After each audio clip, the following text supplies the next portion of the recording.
I know, that's the point, is that it won't be as good as when I got it, but how much money do you want to pour into it? Yeah, so. You ready? Are we ready? We're ready. All right, at this time, we're gonna call this agenda of the, call this meeting of the Hill County Commissioners Court to order this Tuesday, January 12th, 2021. Let the record reflect this meeting was posted in accordance with Texas Government Code 551, better known as the Texas Open Meetings Act, and a quorum of commissioners is present and established. Welcome all to our first meeting of the year of 2021. That doesn't exactly roll, does it? But thank goodness we're all here. Before any undertaking, let us first invoke the blessing of the Almighty. Pastor Mike McReynolds, would you please do the invocation for us? You may, by all means, sir. I'd like to start first, Judge, with permission to read something. It was written on December the 23rd, 1776, by Thomas Paine. These are times that try men's souls. The summer soldier and the sunshine patriot will, in crisis, shrink from the service of their country. But he that stands by it now deserves the love and thanks of man and woman. Tyranny like hell is not easily conquered, yet we have this consolation with us, at the heart of the conflict, the more glorious the triumph. What we obtain too cheap, we esteem too lightly. It is dearness only that gives everything its value. Heaven knows how to put a proper price upon its goods, and it would be a strange indeed if so celestial an article as freedom should not be highly regarded. Thomas Paine, December 23rd, 1776. Let's bow our heads. Father, this morning we come to you first and foremost to acknowledge your sovereignty. Father, to surrender ourselves and our business, the business of this county and this court, to divine providence. Father, we ask for your wisdom to be granted to these men and these women and to every employee that serves this county. Father, we pray for your grace, your mercy, for your incredible protection, provision over our country and over the great state of Texas. Father, now grant these men and these women today as they serve the people of this county wisdom, clarity, understanding, divine and good judgment. And let all things be done to the glory, the honor, and the praise of your Son, our Savior, Jesus Christ. That's in his name. Everyone said. Amen. Thank you so much. If you'll follow me, the pledge of America and the Texas flag. I pledge allegiance to the flag of the United States of America, to the republic one nation, under God, indivisible, with liberty and justice for all. Honor the Texas flag. I pledge allegiance to the Texas, one state, under God, one indivisible. Thank you all for being with us here this morning. It's nice to see you. We are holding a bifurcated meeting as well, so we're here in person. We also have an online contingent. Paul, did anybody sign up for online commentary? All right, well, good to know. All right, which case at this time, what's happening in Precinct 1 this morning, Mr. Montgomery? Oh, we are trying to finish. We got a couple of the projects done. Got them all turned in. Got each project had about 5 roads in it, so we're moving right along getting these roads rebuilt. Of course, the snow has slowed us down a little bit, so we're changing oil and putting up street signs and all that good stuff today. But we have somewhere between 3 and 9 inches, depending on whose measuring device you use. So, Good deal. Mr. Crumpton, what's going on in Precinct 2? Oh, up until the first of the year, we've been hauling lots of rock, and then over the weekend, we had a few trees in the road from the snowfall, and got those taken care of yesterday, and then hopefully the next day or two, start dragging every road we've got to get everything smoothed over. And I'd like to say thank you to Jerry Garrett and Jen Aquila for loaning us the trailer to go down to Austin and pick up the supplies that we needed down there. Appreciate that for sure. Very much appreciate it. That's the Garrett's over the quote come through for us more than once, and we really do. Quite often. They helped us get a load of PPE, personal protective equipment, from the state of Texas by use of the drive down last week. So everybody see them thinking. What's happening in Precinct 3, Commissioner Hawkins? Oh, not a lot. Found a broke ground on our farm last Friday, still digging on the foundation. So we're doing that, haul a lot of rocks, stockpiling in the yard, in preparation of all the mud hooks we're gonna have, or the wind turbine people in the south end of the county, and it is slowly and going. Yes, sir. I've been approached by several different folks, not the company, but different people have been approached by wind turbine folks wanting to talk about, contractual things. I'm trying to bring myself up to date on some of those ideas. I'm not handing out legal advice to folks for anything, just trying to get a handle on how does this look, what do you need to be looking for, Yes. so we can give good, friendly advice to our constituents here in Hill County. So I've had several contacts with the wind turbine people. We're currently doing business with them, so to speak. Okay. They're working on our roads, bring them up to specs on their end. Really? They brought two of our roads that really look good so far. Of course, they're wearing them out about as fast as three rocking, but at least they're leaving us something to work with. Commissioner Lake, what's up to precinct 4? Everybody else, we're gonna get it in rock, gravel, and do all that. And get everything ready, so we can start. We won't have to stop and change all of it. Sounds plan. Tom, what's going on in emergency management? Judge, we've been rather busy again. I want to thank Garrett for the PPE. It's going out about as fast as we unload the truck. A lot of our nursing homes were dire need us to get help and some other things. Pretty well got them back up. We completed the stock fairly well when we did it. So again, thanks very much for that. The construction down at the support services building has just blown and go. Sheet rock's done. Taking bed's done, texture's done, painting's done, the ceiling is almost done. Great work on it right now. Yeah, so I mean, honestly, we're probably a week and a half or so. The doors in the back are done. Yes, I gotta go look at that this afternoon. We painted the floors on Sunday or Saturday, So so that looks really nice. They found a couple of places where it was a little thin. They're gonna go back and touch it up. But I mean, they're supposed to pour the tower concrete today. So, man, I'll tell you, there's a lot of stuff going on down there. Yesterday, thanks to Karen McClendon, we worked on that database for Everbridge pretty much all afternoon, trying to clean that up. We want to get it current before we get all the employees that no longer work here out, and the people that's today, the only thing left is the sheriff's department. That's going to take probably most of the afternoon to clean that up.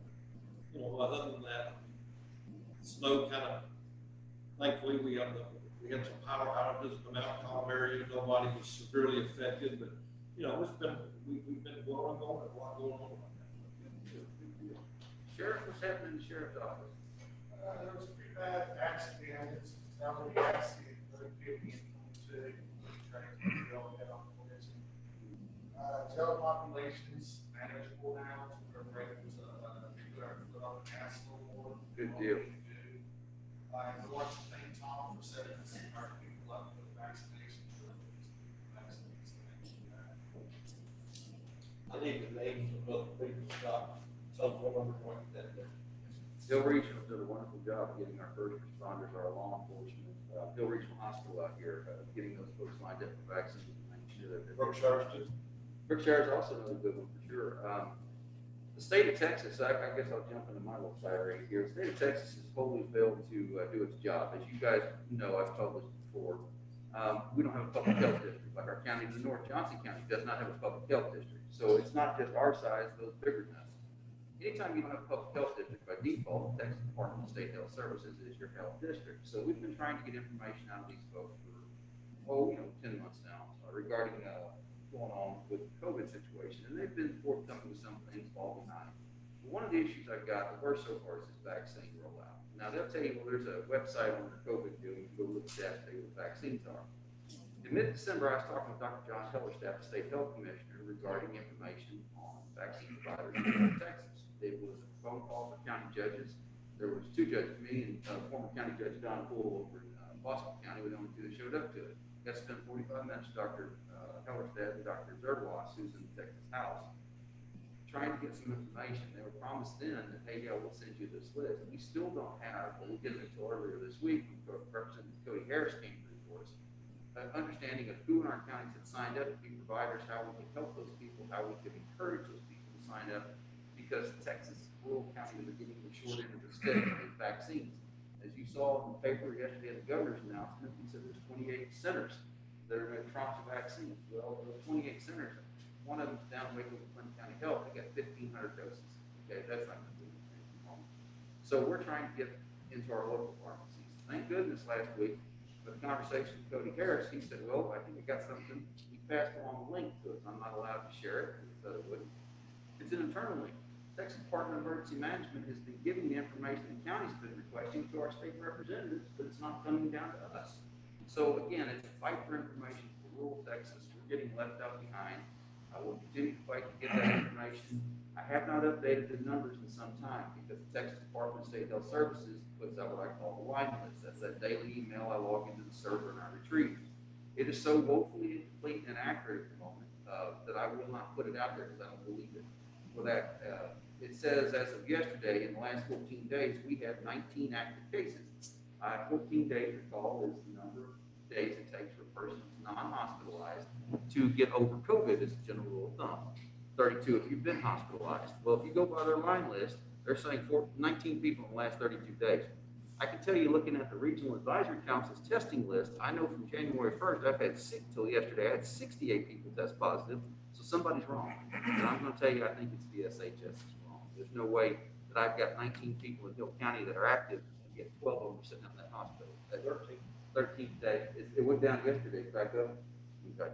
So anywho, everything said and done, I know that we have probably 100 plus active cases. I believe, I don't know, that's the wrong word. I believe we have 100 plus active cases.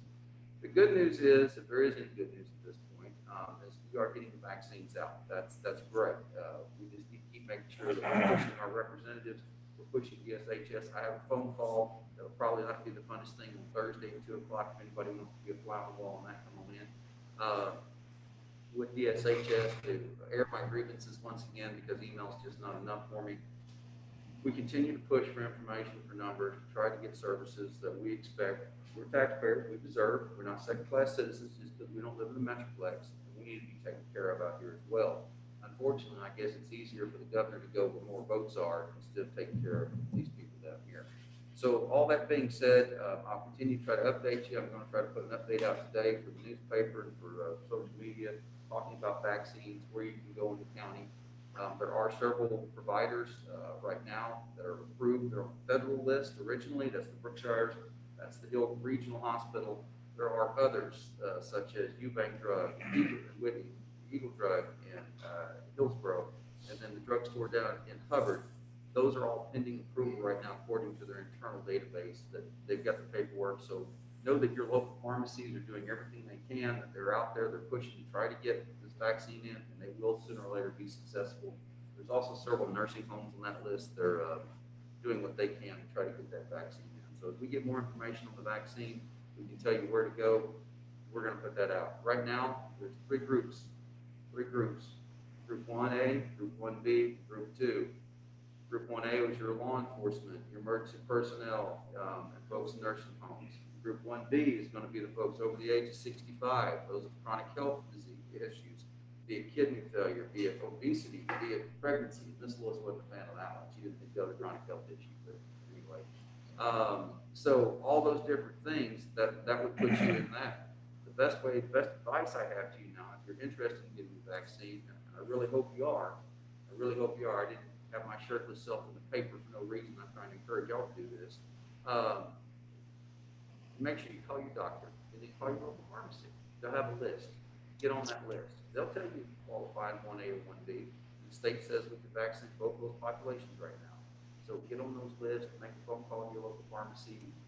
There are options to try to get into one of these hubs in Tarrant County or in Clinton County. Best of luck to you. I don't know how that's going to work for you, especially when you look at their list to sign up on those hubs. You have to pick your city. Well, Abbott, Hillsborough, and Whitney are on there, but if you live in Blum or Byron, you can't pick the city, so you can't finish the completion. So you're going to come up with these frustrations as you go through this. I'm saying all this out loud right now before I write it down on paper. Maybe I'll clean it up here. I don't know. Anyway, that's yes. I want to share about the hospital request to go regional to talk about that problem. Yes, sir. I think that's a good plan. So our hospitalization rate was hovering around 30% last week. You know, it should be around 15, under 15 actually. It's come down just a hair. It was down 27 day before 28 yesterday. Unfortunately, the biggest issue we have is staffing. And on Sunday, Tom called me. We're working on a request from the state of Texas for more personnel for the hospital. Because of the high population in the hospital, because COVID is so rampant in our community, it also affects our frontline workers. Because nobody's had a chance to take both of the shots that I know of yet, you know, a shot's a two-part deal. We're still having people get COVID in the hospital and our frontline workers. So we made a request to help them get more personnel to keep the hospital doors open as we go forward. I don't tell you that to alarm you, to scare you. I tell you that so that you know that this is a real thing. It's still going to be a real problem for a couple of months to come at least. I really expect into the summer before we're going to get any real relief from this. So other things, Tom gave you an update on the building down there, Franklin. We've got the front facade done with the exception of hanging the awnings. That's at a standstill until we get the testing center out of there. The testing center on Franklin Street, quite popular last Monday. Did you notice? Heard about that? Kind of worked out a few kinks there. The state was good about working with us, made some adjustments, and it seems to be moving a lot smoother. I don't have numbers for this week. Do you? Last week. They're down for what fairgrounds were, but they're Monday's the busiest day. They've got average about 200 people a day. Yeah. So it's still a resource that we keep up. Know that if you want a rapid test, your hospitals, your local doctor's offices that work with the hospital, they can offer that both at the clinics in Whitney. But if you don't have insurance, you don't have the need for a rapid test, you just need to get tested, come on down. There's no out-of-pocket expense. We can get you tested over here.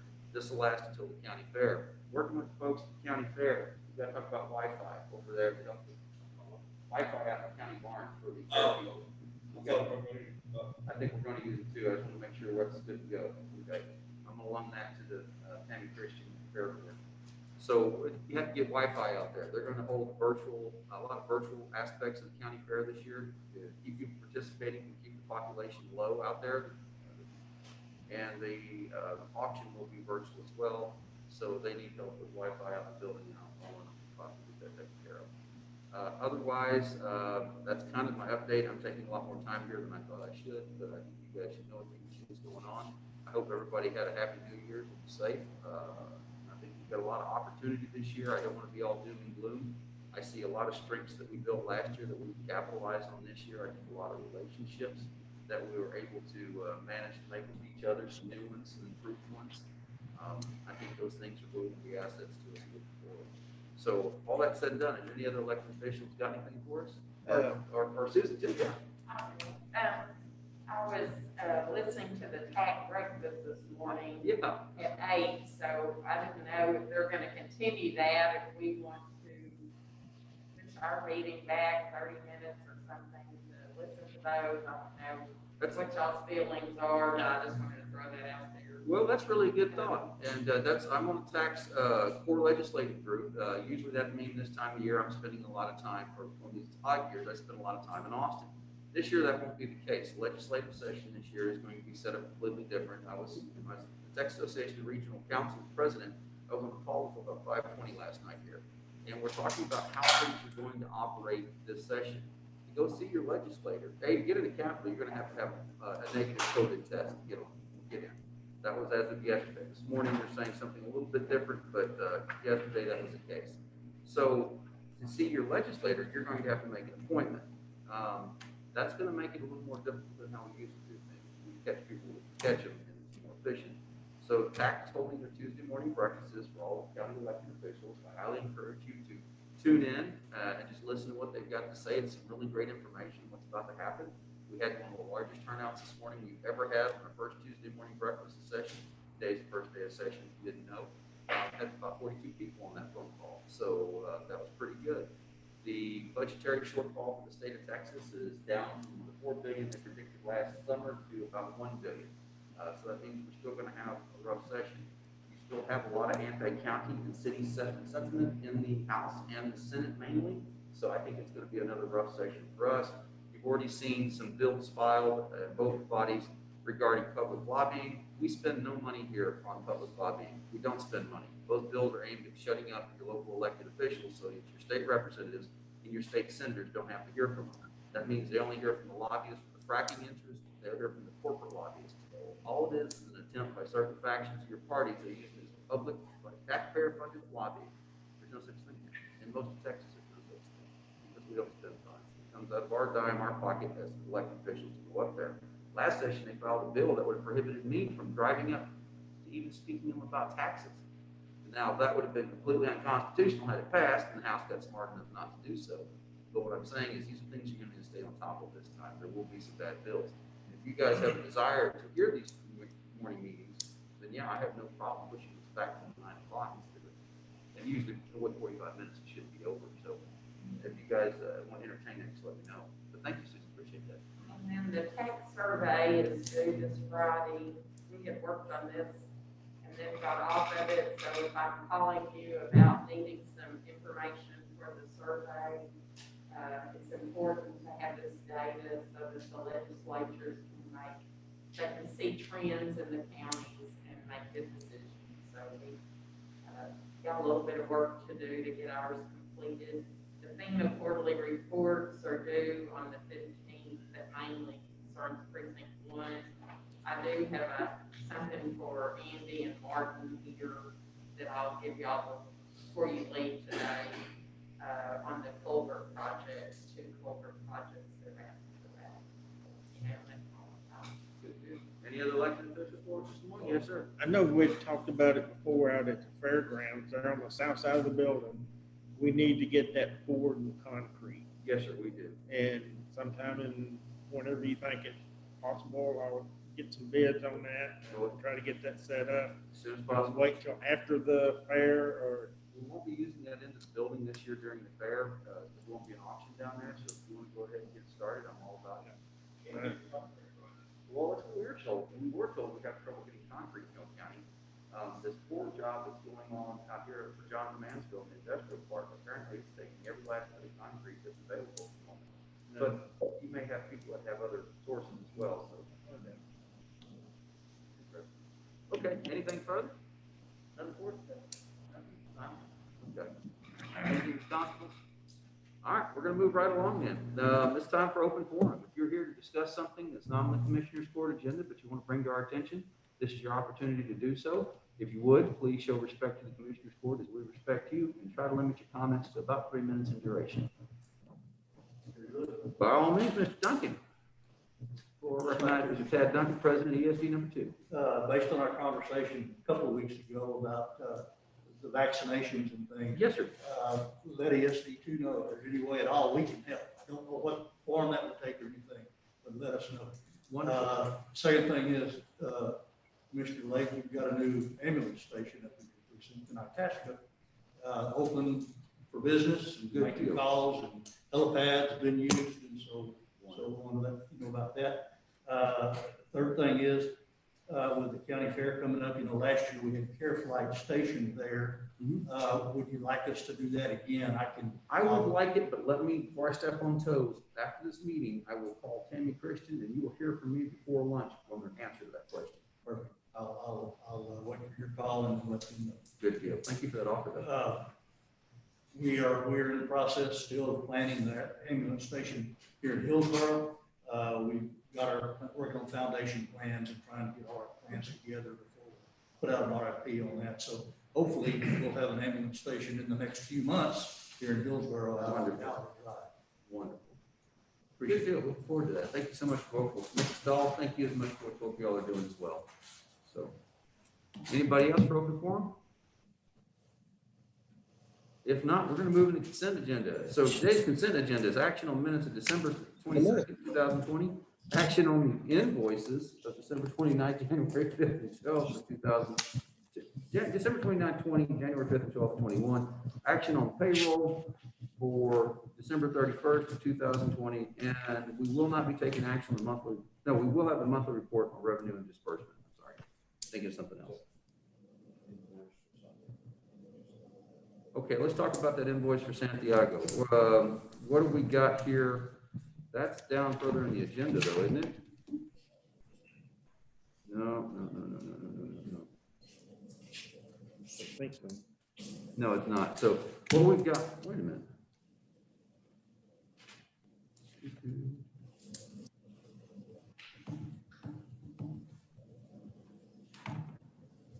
All right, has he sent the entire invoice in? Santiago's the individual that we've got doing construction over the Wiggler Street Jail. Has he sent the entire invoice in? The Commissioners Court previously approved.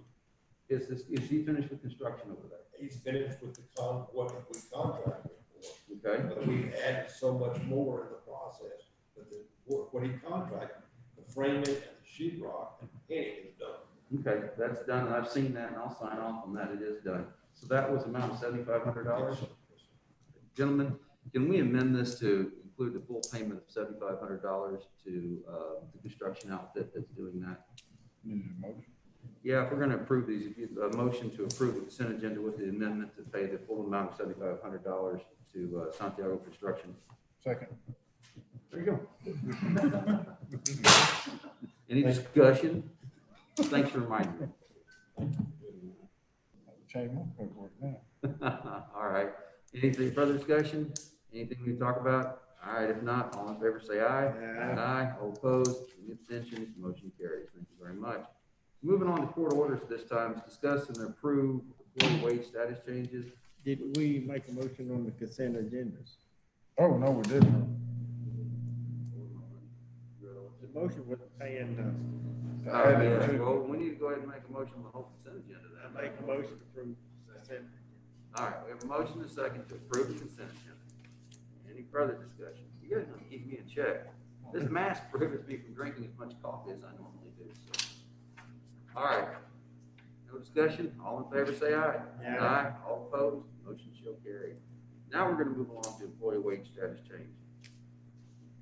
We have some part-time folks, Ms. Jillian Bracken for records management part-time work. Because of the large move that's going on, you start seeing record stores being moved into the support services building from other structures. They're trying to organize those ahead of the shelving getting here. The shelving will show up in April, we believe. As soon as that shelving's in, we'll start pushing the records into the shelving, making more room.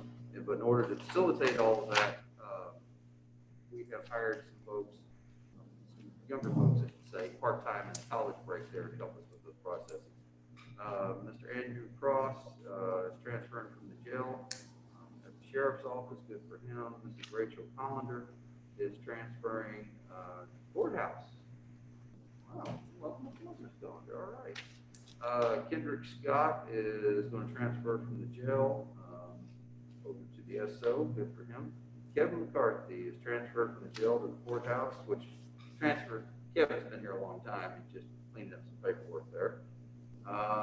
Justin Latin is going to be a new hire, rehire actually. That's going to be with the sheriff's office. District clerk has hired Mr. Hunter Watson for part-time for December, the Christmas break, to help move records. So those are the employee wage status changes for January 12th. We have a motion from Commissioner Montgomery. We have a second from Commissioner Crumpton. Any further discussion? If not, all in favor say aye. Aye. All opposed? Any abstentions? Motion shall carry. Number 2, Chief Lincoln, what do you got for us this morning? Good morning. Can I take this off while I'm speaking? You may. So this morning I'm presenting our application, our resolution for our Juvenile Resource Officer Case Manager Program. And so I know y'all are pretty familiar with that. This program has now run for 24 years in Hill County. And so this particular grant pays for the salary for one officer who goes out and does all the investigation for any truancy referrals.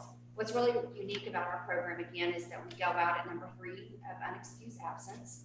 And so we're literally making sure that we're out in the field with those families, with those kids, before we get to that 10 designated number of truancy. I do have to share that this year alone, we have already exceeded 320 referrals to that program, which is more than we've ever done even for a whole entire year. That's literally from the last week of August until December 31st. So what we have found is that this program is even all the more important right now because of COVID-19. We have a lot of kids that have been socially isolated, and so we also are serving all of the school districts. We're still making contacts with those families. We, of course, are using all of the appropriate measures for safety. But we find that a lot of these kids that we're having contact with are struggling. So we're making a lot more mental health referrals as well through the program. So it's a significant program. It's one that's completely beneficial to not only the school districts, but to the county as well. because our goal is to keep these kids from ever entering the juvenile justice system. So that's what I'm here for this morning, is just to gain that approval for that resolution. And if y'all have any questions that I can answer for you, I'm happy to answer those. Motion from Commissioner Hawkins, second from Commissioner Lake to approve the grant application for the Hill County Juvenile Resource Officer Juvenile Case Management Prevention Program. Any further discussion? Chief, appreciate you going after this grant again. In which case, I'll call the question. All in favor, say aye. Yeah. Aye. All opposed? Any abstentions? Motion shall carry. And I'm gonna just pass around that resolution. If y'all don't mind signing that, and Tara, I'll make a copy. You got a better copy than this one? I also did want to mention, Judge, if you don't mind for just a moment, since y'all are signing that really quickly, I did have an opportunity to speak with the Legislative Budget Board, Yes. specifically on juvenile justice and rural communities. And so I ended up having about an hour conversation with those representatives, and I specifically talked and highlighted about the needs that we have here rurally. I know the Juvenile Board is aware that we have 2 currently juveniles that are committed to the Texas Juvenile Justice Department that are still sitting in detention. Our detention bill last year, December alone, exceeded $20,000 because those kids are pending going to the facilities. 2 kids. Yeah, 2 kids. I also have a third one that's pending placement that we've not been able to move because of COVID. So unfortunately, when I say that, I'm going to let you know in advance, I'm probably going to have to request additional funding for detention because that's completely out of our hands. However, we are talking to TJJD and talking about the burden that this is placed upon us locally as a juvenile probation office. One of the things I also want to highlight is that in our office, we never closed our doors. So we've worked literally Monday through Friday, 8 to 5, the entire pandemic. We didn't stagger staff, we didn't work from home. By God's grace, none of my staff has gotten the COVID-19. So we've been very, very blessed and very lucky. But one of the things that I did bring up with the LBB is that there was a lot of small counties and other departments that ended up going home and literally were at home during the pandemic when we were in the office and boots on the streets. And so we've been busy. David, I don't know if he wants to talk about it at all, but our juvenile population referrals are still continuing very regularly. I anticipate they're going to go back up once we do, lessen some of the COVID restrictions. But we have seen that, and we've had some pretty substantial felony of offenses occur this year. So just things that are going on in our world that is not something we try to bring to everybody's attention, but it's been very difficult in our arena in the juvenile justice world. So just wanted to kind of share and update you guys with that information. Maybe you call Brookshire's and tell them, get all your staff, tell them they took this job. We've already done it. Yeah, we did. We're luckily, and that's one thing too, we are designated as first responders. And so that opportunity was available to all of our staff as well. So I don't mind saying in public record, I've taken the COVID-19 vaccine. I don't want to share my staff's personal information, but it's been offered to every one of us. So. If y'all have any questions about anything else that we brought up today? All you got under control, Trying. Thank you, ma'am. Appreciate it. as usual. Oh, yes, I will. Unfortunately. Hey, boys, this is back on them. This is their dime, not mine. This is just a long history of sliding in less than 15 years whereby the state of Texas has pushed off more and more juvenile funding from themselves to counties and used this as a credit card. So now you're in a situation where we're kicking $10,000. They cut your taxes statewide. No, they didn't. They just pushed that responsibility to somebody else, another unfunded mandate, enforce their laws. But to keep our streets safe, we have to keep these kids locked up because we're not talking about people that stole a candy bar here. We're not. We're talking about some bad stuff. So. Yeah, thank you guys for your time this morning.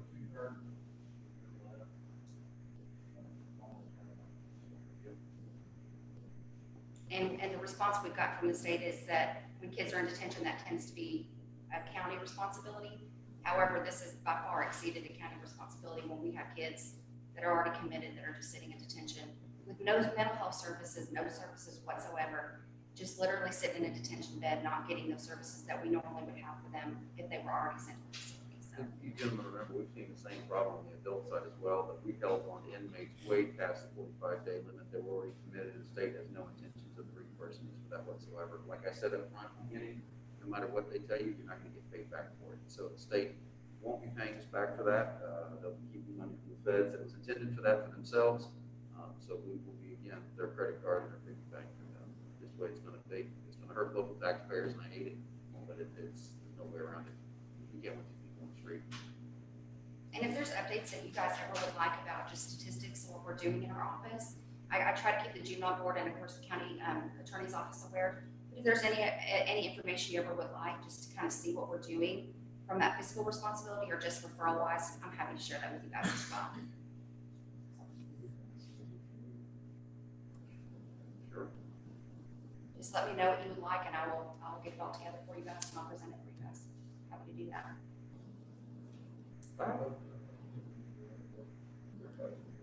Oh, I agree wholeheartedly. Maybe just give us an overview of what's going on currently, what kind of crimes you're seeing, why people are in, where the positions they find themselves in, what your staff looks like, what your budget looks like. You know, just kind of 30,000-foot overview of what's going on. Okay. And leading up to full budget time. Sounds great. I will do that. Thank you so much. Okay, thank you. Appreciate it, Chief. You bet. Thank you. All right, moving along to the next is number 3, discuss and approve monthly bank balance for October, November, December. Yes, ma'am. So we got a bank balance report. What do you got, Ms. Rhonda?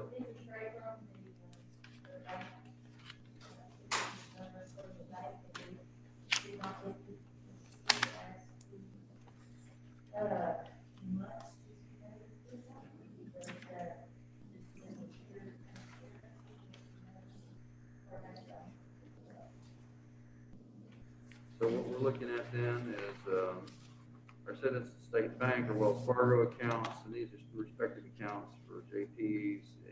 We have multiple sub-accounts there. So the total cash in the bank is $3,123,407.26. That was for October, so we start with that amount in November, and we end with $2,964,997.55. In November, we start with that amount in December, and then end December with $3,319,227.29.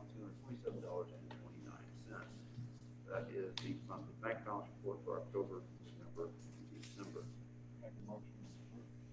We have a motion, second, to approve the bank balance reports for October, November, and December 2020. Any further questions or discussion regarding them? All in favor, say aye. Aye. All opposed? Any abstentions? Motion shall carry. If you'll sign, there's 4 places to sign for each of you on there. Number 4, discuss and approve Hill County CPS Board Treasurer's Report for December 2020. The Hill County CPS Board has sent us another Treasurer's Report. Again, Hill County funds in the amount of $12,627.98. There have been no deposits or withdrawals in the Hill County funds in December.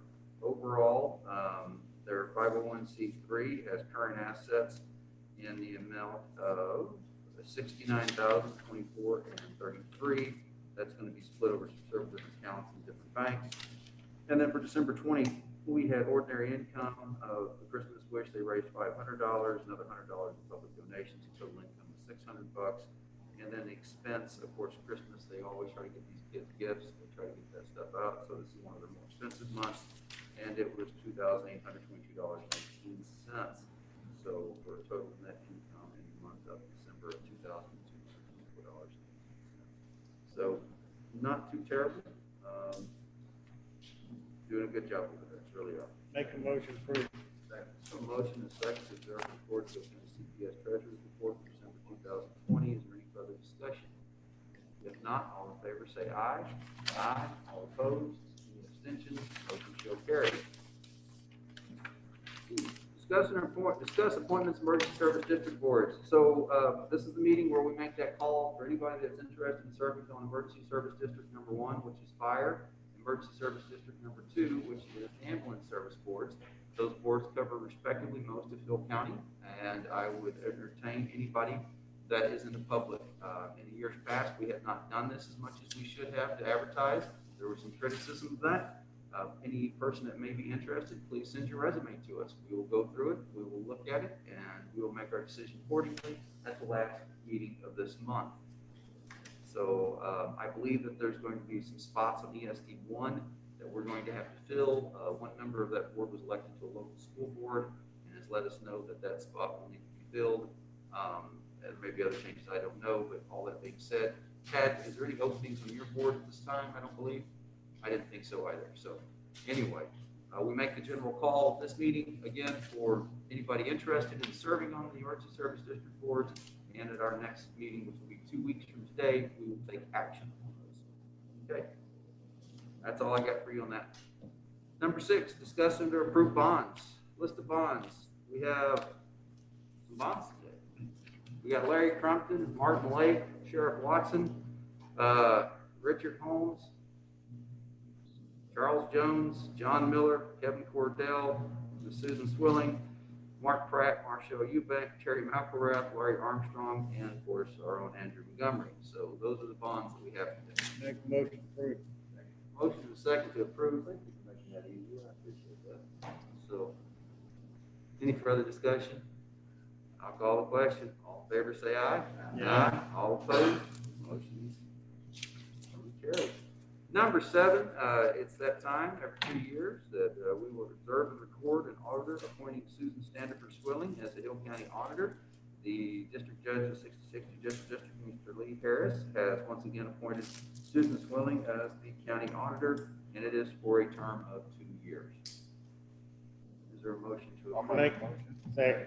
Motion by Mr. Montgomery, second, it sounded like Mr. Crumpton, sorry about that, Mr. Hawkins. All right, so we have motion second to observe record. All in favor say aye. Aye. All opposed? Any abstention? Motion carries. Gentlemen, I need to take a short break at this time. I got to wet my whistle. Talking under this mask does something in your mouth. Looks like it's got a bunch of cotton balls in it. So we're going to take about a 5-minute break. When we come back, we're going to talk about a couple of contracts we have here that David has sent to us that we've asked him to review for us, and then we will go about our business. So if you don't mind, we're going to be recessed until approximately 9:20.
What's the sound like?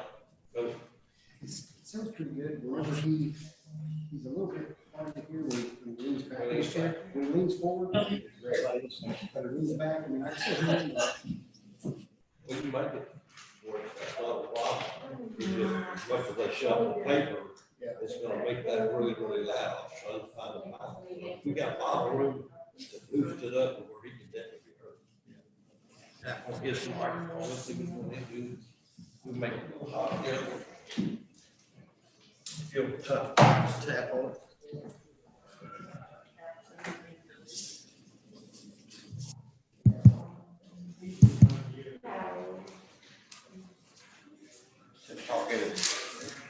Hello, hello.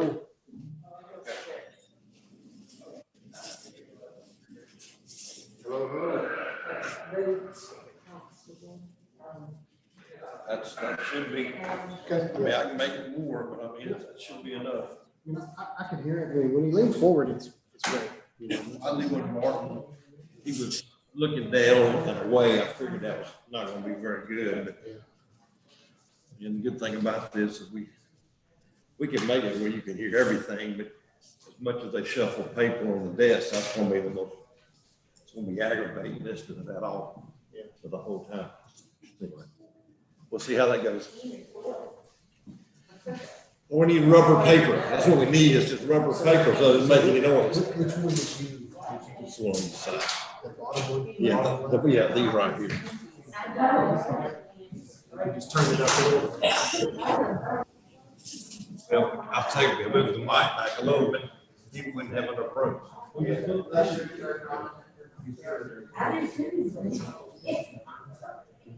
I did.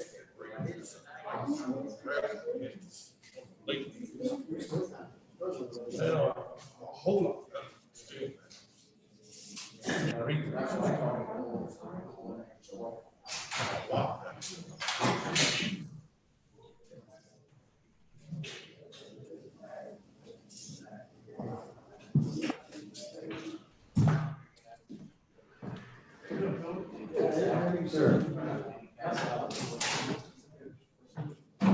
Mr. Miller, how is it? Having fun.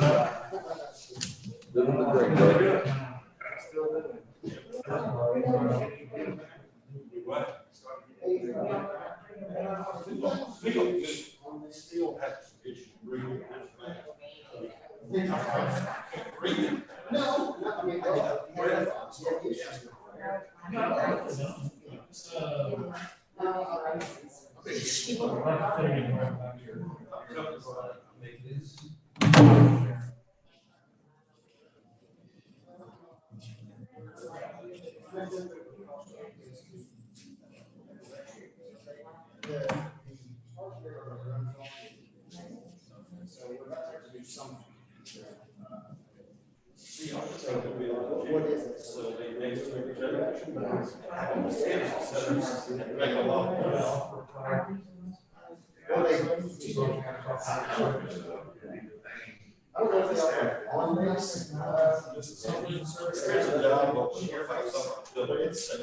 Not nearly as robust.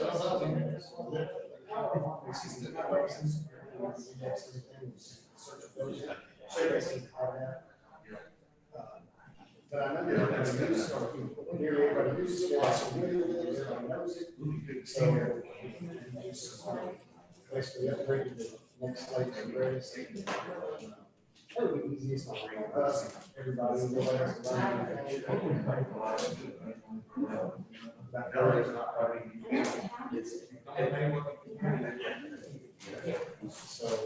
you know, the thing with IT is we got almost a million training. We got almost nothing. So, from our perspective, we already know it's going to be a good system. So,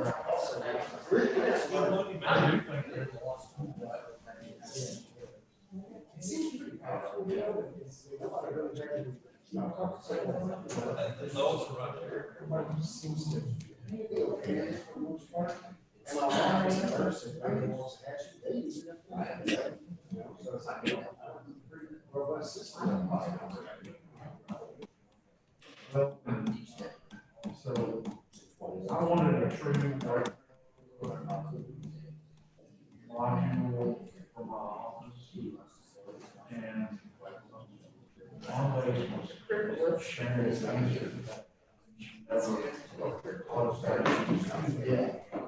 Functionally, now, supposedly, honestly, And then you got to take a look at the retirement system we have. Yeah, well,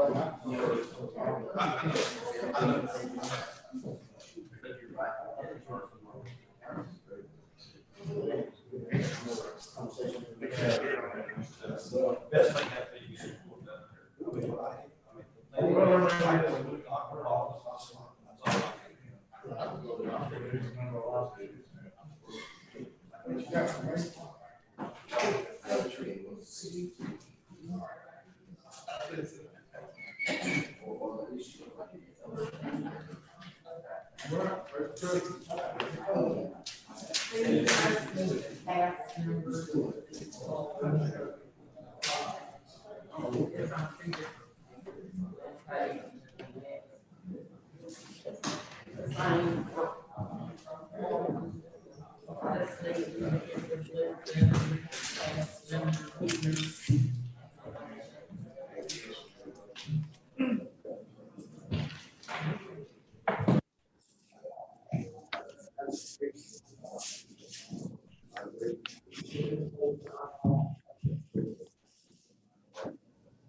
You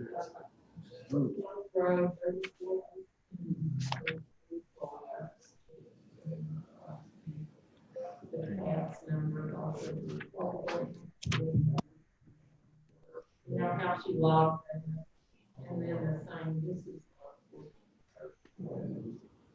Yeah.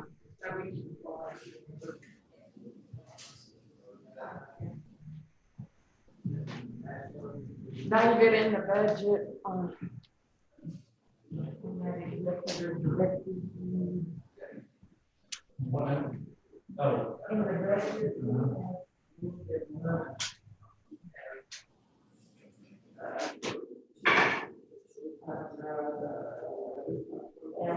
He got you enough 50 on the red yet?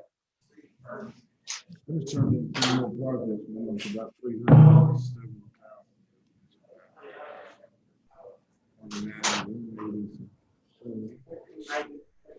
You still gonna want that belly done over one day? Yeah, You wanna start listing a bunch of stuff. let me know when you do, I got some crap. That dogs has been working in.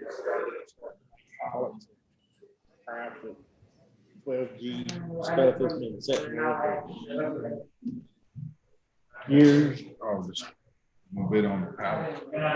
Just a bit on the pallet. Bunch of tanks, motor shredders. So we kind of need to dollar amount to know. Yeah. What it is we're gonna get reimbursed. I was thinking about selling that old. God. Get it. That they got at the fairground.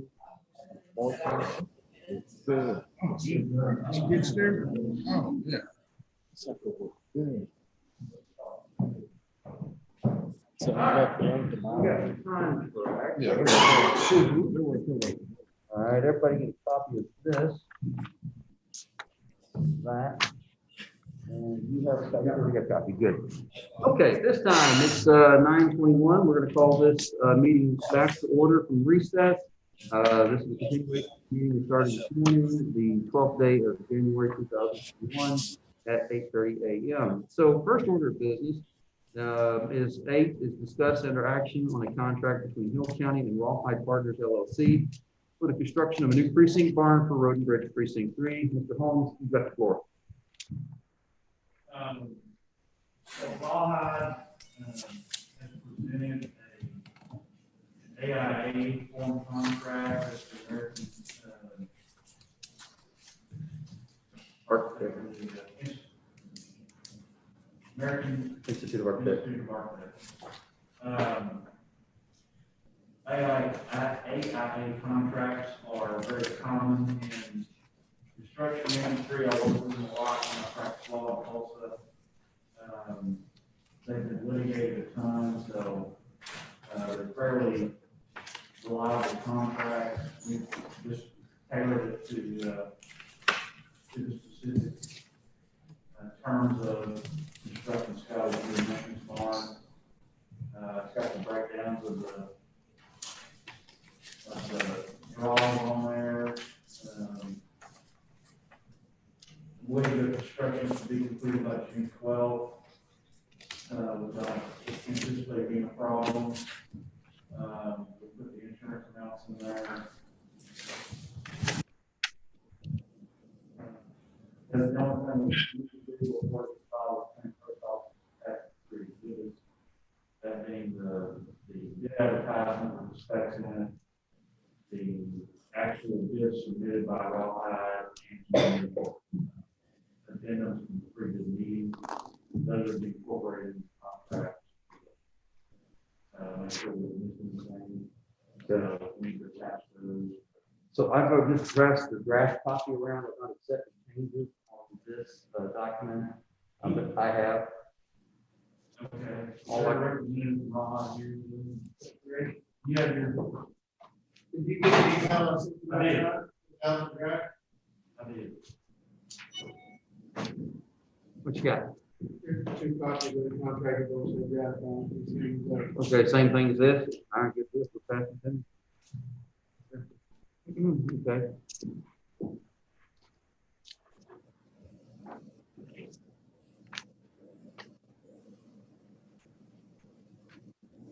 How much they're asking for?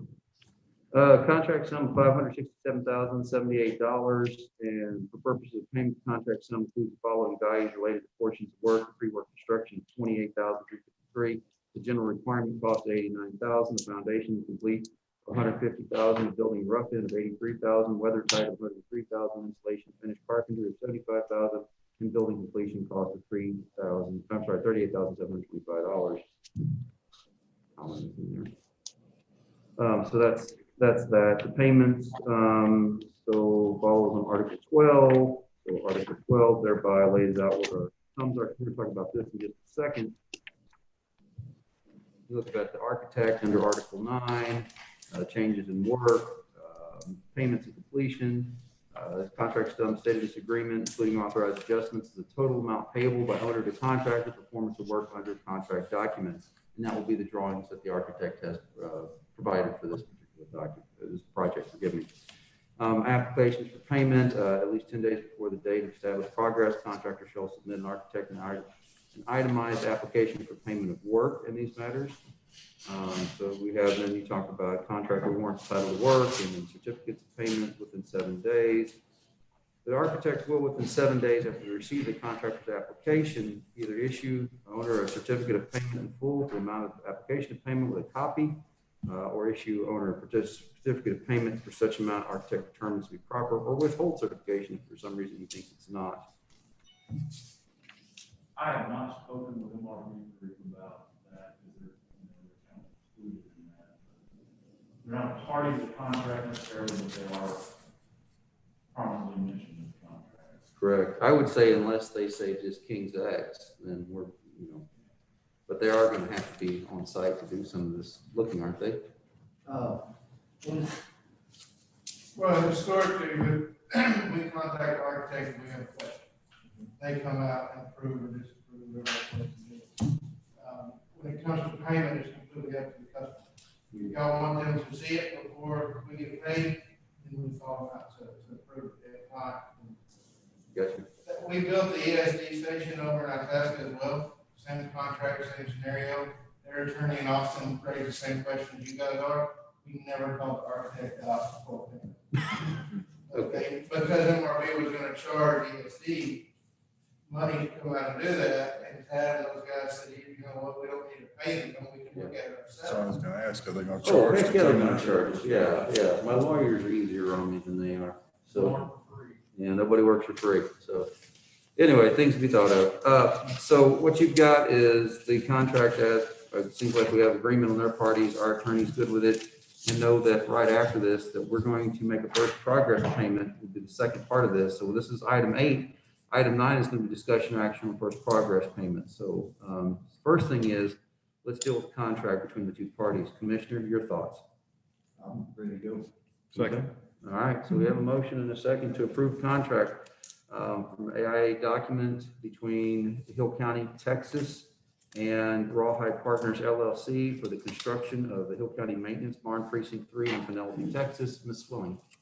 Is the insurance documents and whatever needs to be done, and those been forwarded to us, or that? We have, He sent me an insurance certificate yesterday. we have an insurance certificate and it got filed in the court record with the bid for the performance bond. So Yeah. we've got that. And then the other drafts, the amendments to this will be, that will have to attach to the court record. The exhibits, so forgive me, I said amendments. Yeah, we get the rest of those in there.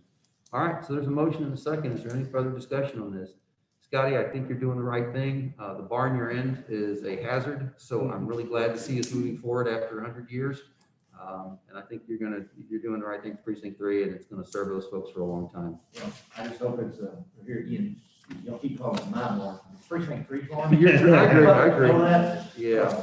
And I agree. I know we're spending a lot of money, but I hope it's good for 100 years. And we don't have to worry about it. So. You will very well appreciate it once you get it, because after every morning I walk in our barn, I think, thank goodness. It will be nice to step into something that's a bit more modern than. And it may not rain inside that one. You don't have to build a second roof on the inside of your barn like the current one. Or carry around a flashlight with you to see what Oh, my goodness. My goodness. All right, any further discussion? If not, all in favor, say aye. Aye. All opposed? Any abstentions? Motion shall carry unanimously. I'm interested to see your reclamation project on your existing property. Well, we're gonna get our attorney to sell it as is and draft some really crafty language about the liability we don't have. Just give you a heads up on what our thinking is. Either that or bury it in 10 foot of concrete, one of the two. All right, number 9 is discussion or action on first progress payment to Rawhide Partners LLC for the purpose of purchasing initial construction materials under the contract between Hill County and Rawhide Partners LLC. The initial amount is. Did you hear it? Oh, I'm not saying it again. We're going to talk about the first initial draw, an amount of 137,000, is it? Yes.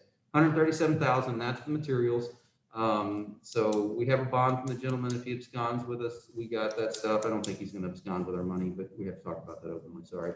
So that's the progress payment that's in front of us. Make a motion. I'm getting to go ahead from the auditor over here. Second. We have a motion and a second to approve the first progress payment to Rawhide Partners LLC for the purpose of purchasing initial construction materials under the contract between Hill County and Rawhide Partners LLC. Any further discussion? Thank you. You're welcome. All in favor, say aye. Aye. All opposed? Motion carries. The ayes have it, the noes know it. All right, number 10, discussion and action between a contractor and the Hillsborough Area Chamber of Commerce for the reimbursement by the Chamber to Hill County for the salary portion of the executive director position. Gentlemen, as you well know, we brought aboard Mrs. Wendy Ellis as our economic development coordinator to run the Hillsborough Tourism Program, the Hill County Tourism Program, and from that website. Our portion of her salary is the benefits package. We provide retirement, life insurance, health insurance, things like that. And the chamber pays the straight salary. This is the agreement between the two parties. Mr. Holmes has been kind enough to draft for us that will see that they can legally reimburse us. In it just lays out what her duties are, her compensation, and how that would work. So it's not an employment contract. It is a contract between two entities for the reimbursement of her services provided. By all means, Ms. Susan, go ahead. I was just asking, in the budget, we had salary of 50,000, but we had budgeted the chamber would pay us 56,655. And I wasn't sure what over the salary was included.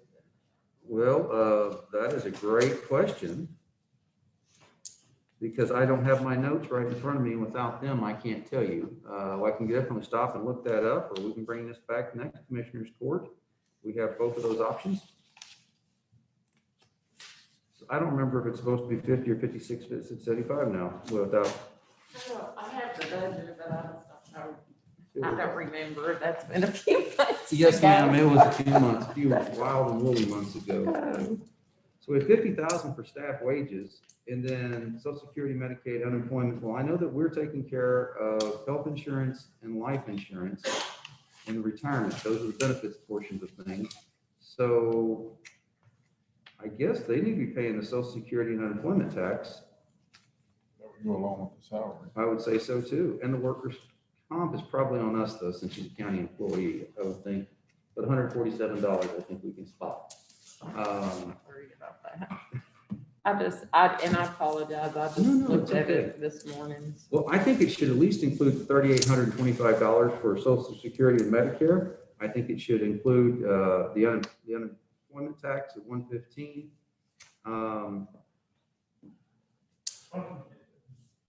Go ahead. We're already this late.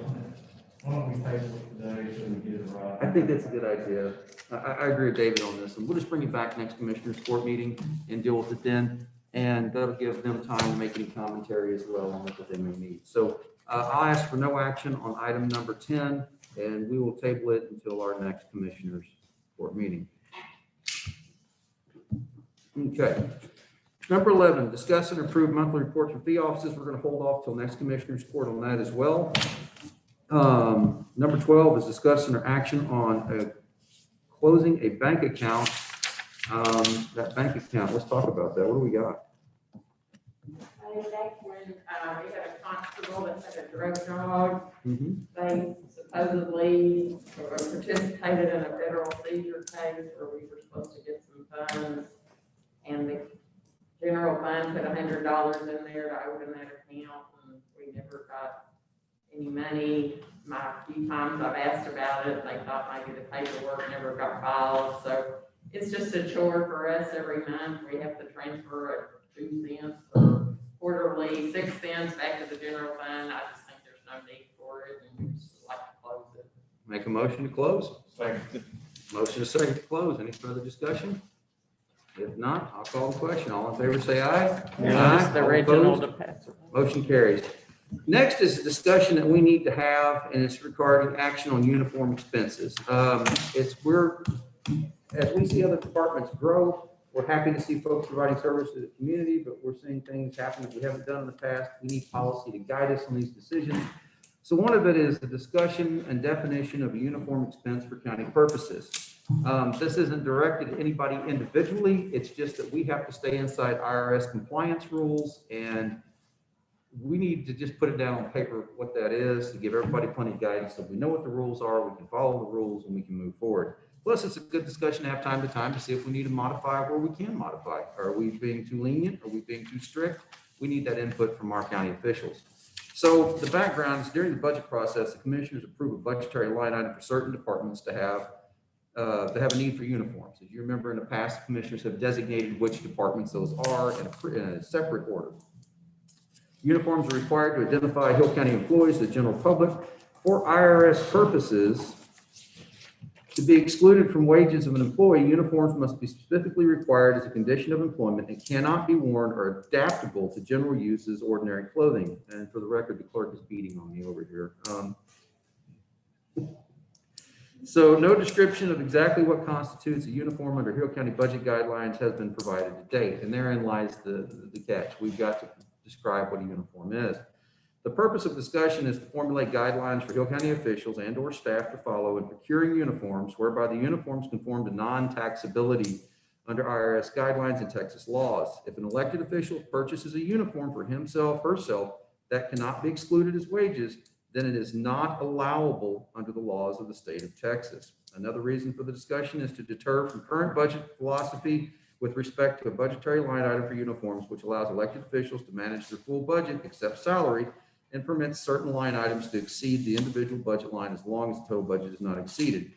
The definition will save time on the review and payment of bills, provided with clear guidelines. So there's going to be financial impact, be time savings and prompt vendor payments, clear guidelines. So the recommendation is that the Hill County define uniform, Hill County make a definition for uniforms, adhere to IRS guidelines for wage exclusion stated above for employees. Permissible items of uniform clothing for Hill County should be defined as shirts, pants, badges, and patches that are clearly identified with Hill County and the name of the department. It may also include jackets with the county name department if the article of clothing is customary for that department's type of occupation. All uniforms should be returned to the department upon termination of employment with Hill County. The definition of uniforms does not include boots, hats, or shoes.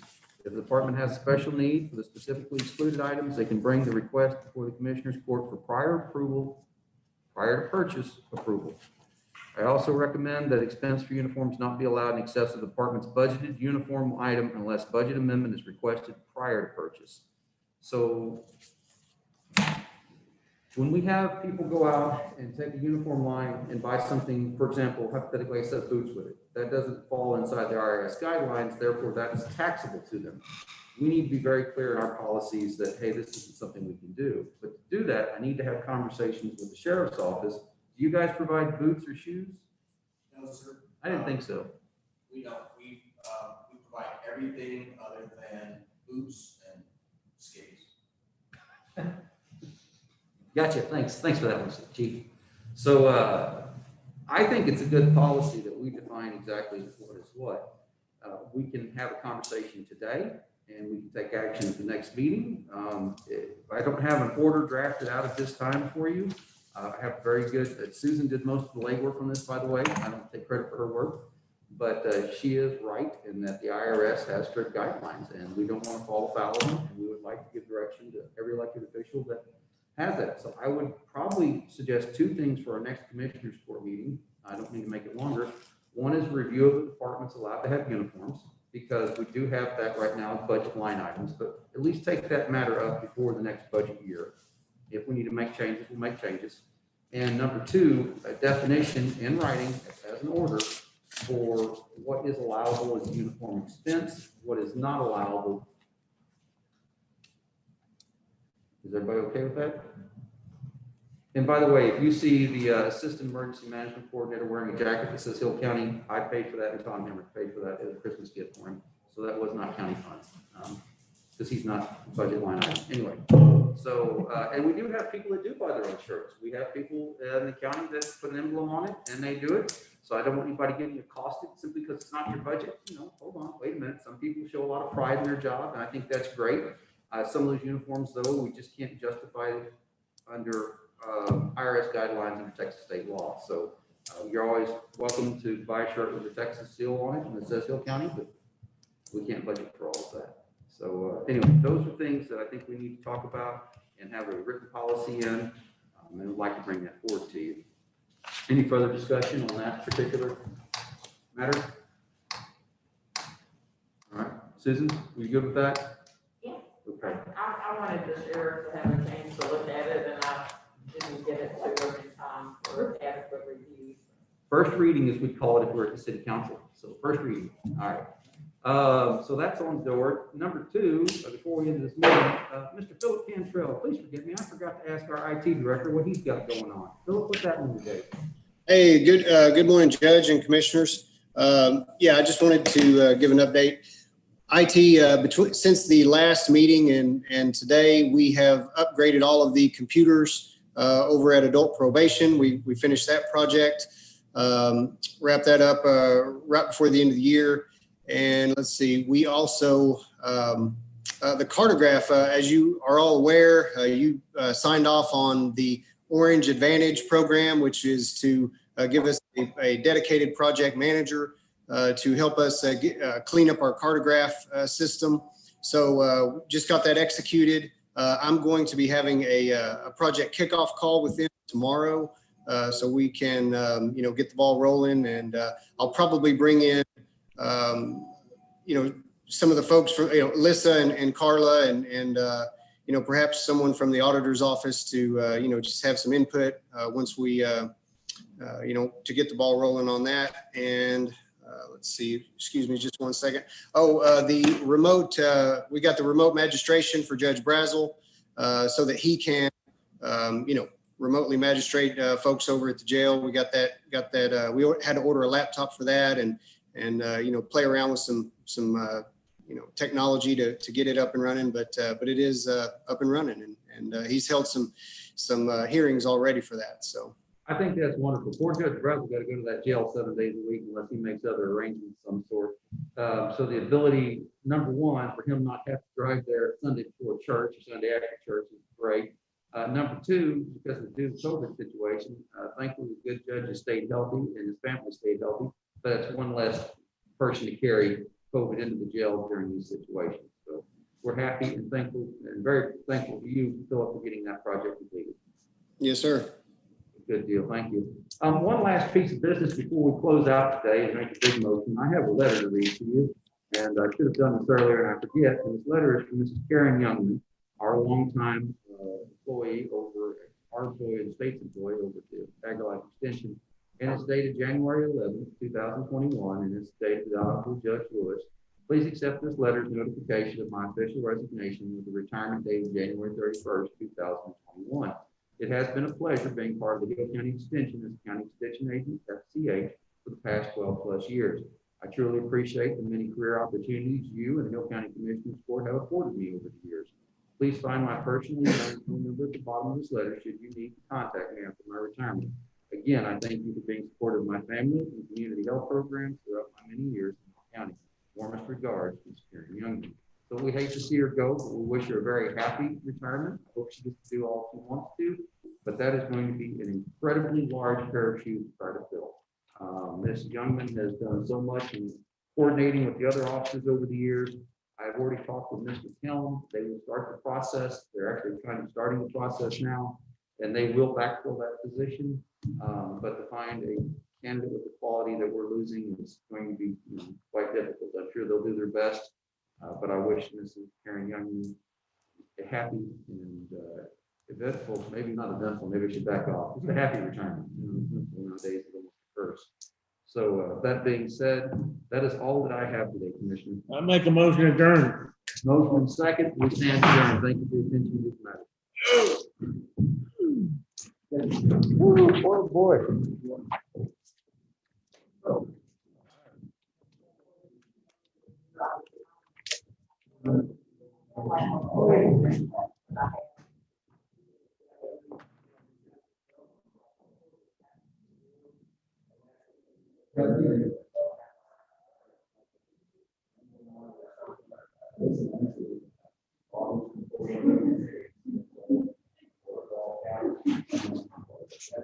That's